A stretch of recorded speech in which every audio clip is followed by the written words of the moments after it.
আসসালামু আলাইকুম। একদম নতুনদের জন্য আজকের রেসিপি এগ মাসালা। মাছ মাংস খেতে খেতে বিরক্তি চলে এলে ট্রাই করতে পারেন ডিমের মজার এই রেসিপিটি। নতুন যে কেউ আমার এই ভিডিওটি দেখলে খুব সহজেই রান্নাটা শিখে যাবেন।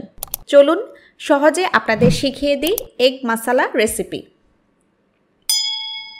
এগ মাসালা রান্নার জন্য এখানে আমি 5টা ডিম সেদ্ধ করে নিয়েছি। ডিম সেদ্ধ করা আপনারা সবাই জানেন, তাই এটা আমি আর দেখালাম না। এখন ডিমের খোসা দিয়ে আমি ডিমের গায়ে কিছু দাগ কেটে নিচ্ছি। এটা সম্পূর্ণ অপশনাল, আমি আড়াআড়ি করে দাগটা কাটছি। আপনারা চাইলে লম্বালম্বিভাবেও দাগ কাটতে পারেন। দাগ কাটার কারণ হচ্ছে দেখতে যাতে একটু ভালো লাগে, এজন্য। এছাড়া দাগ কাটার আর কোনো কারণ নেই, তাই বলছি আপনারা চাইলে এটা না করলেও পারেন।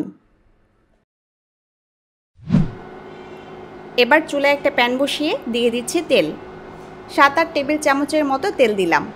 এ তেলেই ডিম ভাজবো এবং পুরো রান্নাটা শেষ করব। মিডিয়াম আঁচে তেল গরম হয়ে এলে সেদ্ধ করা ডিমগুলো দিয়ে দিব। ডিমে কিছুটা লবণ দিয়ে দিচ্ছি। হাতের আন্দাজে কিছু পরিমাণ লবণ দিয়ে দিলেই হবে। এবার অনবরত নেড়ে নেড়ে ডিম ভাজবো, নাড়া কিন্তু বন্ধ করা যাবে না। 2 মিনিটের মতো ভাজার পর দেখুন ডিমের গায়ে বাদামি দাগ পড়েছে। এ পর্যায়ে সবগুলো ডিম উঠিয়ে একটা পাত্রে নিয়ে নিব। ডিমগুলো উঠিয়ে নিয়েছি। এখন একই তেলে কিছু গরম মশলা দিলাম। দিয়েছি 3টা এলাচ, 3টা লং ও 1 টুকরা দারচিনি। নেড়ে 20 সেকেন্ড ভাজবো।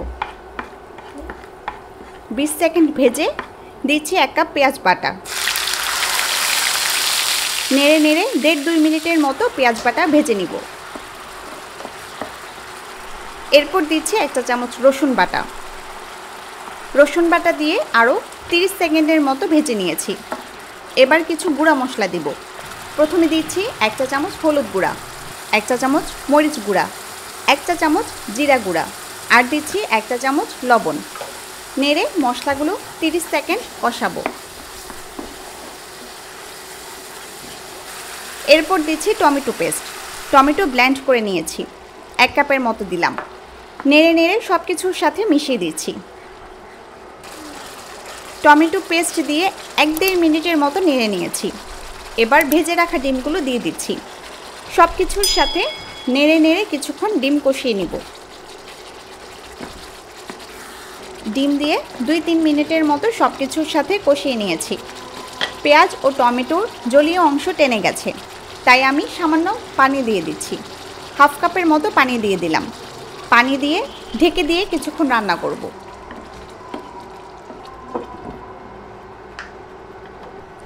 ঢাকনা দিয়ে 4-5 মিনিটের মতো রান্না করেছি। রান্না প্রায় শেষ পর্যায়ে। দেখুন তেলটা উপরে উঠে এসেছে। এখন কয়েকটা কাঁচামরিচ দিয়ে দিচ্ছি, আর দিচ্ছি ধনিয়া পাতা। ধনিয়া পাতা অপশনাল, পছন্দ করলে দিবেন, না করলে দিবেন না। হয়ে গেছে আমাদের এগ মাসালা রান্না।